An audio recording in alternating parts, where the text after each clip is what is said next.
হযরত আয়েশা সিদ্দিকা রাদিয়াল্লাহু তাআলা আনহা থেকে বর্ণিত আছে,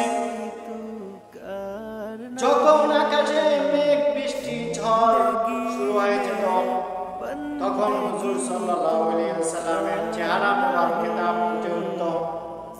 তার চেহারা বিবর্ণ হয়ে যেত, তার চেহারা ফ্যাকাশে হয়ে যেত। তিনি দৌড়ে মসজিদে নববীতে চলে আসতেন, একবার মসজিদের বাইরে চলে যেতেন, আবার একবার মসজিদের ভিতরে চলে যেতেন, আবার মসজিদের বাইরে চলে যেতেন, আবার নামাজে দাঁড়িয়ে পড়তেন, আবার ভিতর থেকে বাইরে চলে যেতেন। এভাবে আসা যাওয়া করতেন, আর বারবার আকাশের দিকে তাকাতেন, আর একটা দোয়া করতেন, আল্লাহুম্মা ইন্নী আসআলুকা খায়রাহা ওয়া খায়রা মা ফিহা ওয়া খায়রা মা উরসিলাত বিহি ওয়া আউযু বিকা মিন শাররিহা ওয়া শাররি মা ফিহা ওয়া শাররি মা উরসিলাত বিহি। তিনি আল্লাহ তাআলার কাছে কায়মন বাক্যে দোয়া করতেন, আয় আল্লাহ, আমি আপনার নিকট এই বাতাসের মঙ্গল কামনা করিতেছি এবং এই বাতাসের মধ্যে যা কিছু আছে উহার মঙ্গল কামনা করিতেছি, এবং যেই জন্য উহা পাঠানো হইয়াছে ওই সব কিছুর মঙ্গল কামনা করিতেছি। আর এই বাতাসের অমঙ্গল হইতে এবং উহার মধ্যে যা কিছু আছে এবং যেই উদ্দেশ্যে উহা প্রেরিত হইয়াছে ওই সব কিছুর অমঙ্গল হইতে আপনি আপনার নিকট আশ্রয় প্রার্থনা করিতেছি। আর যখন বৃষ্টি শুরু হয়ে যেত, তার চেহারা মুবারকে হাসির আভা ফুটে উঠত, তিনি হাসি দিয়ে উঠতেন, মিষ্টি হাসি দিয়ে তিনি সবার কাছে আনন্দ প্রকাশ করতেন।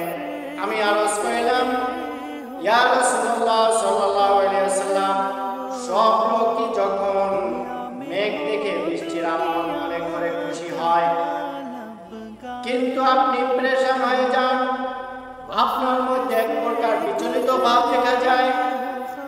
হুজুর সাল্লাল্লাহু আলাইহি ওয়াসাল্লাম ইরশাদ ফরমাইলেন, হে আয়েশা, আমার নিকট ইহার কি নিশ্চয়তা যে আছে যে ইহার মধ্যে কোনো অমঙ্গল নাই, ইহার মধ্যে আল্লাহ তাআলার লানত নাই, ইহার মধ্যে আল্লাহ তাআলার আযাব নাই, এমন কিভাবে বুঝি?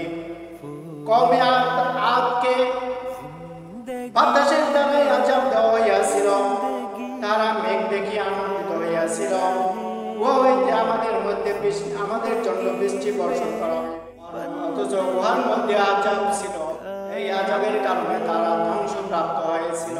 আল্লাহ তাআলা ইরশাদ, ফালাম্মা রাউহু আরিদান মুস্তাকবিলা আউদিয়াতি, অর্থাৎ আদ জাতি যখন এই মেঘমালাকে নিজের বস্তি থেকে আসিতে দেখিল, তখন তারা বলিতে লাগিল যে এই মেঘমালা তো আমাদের উপর বৃষ্টি বর্ষণ করিবেন।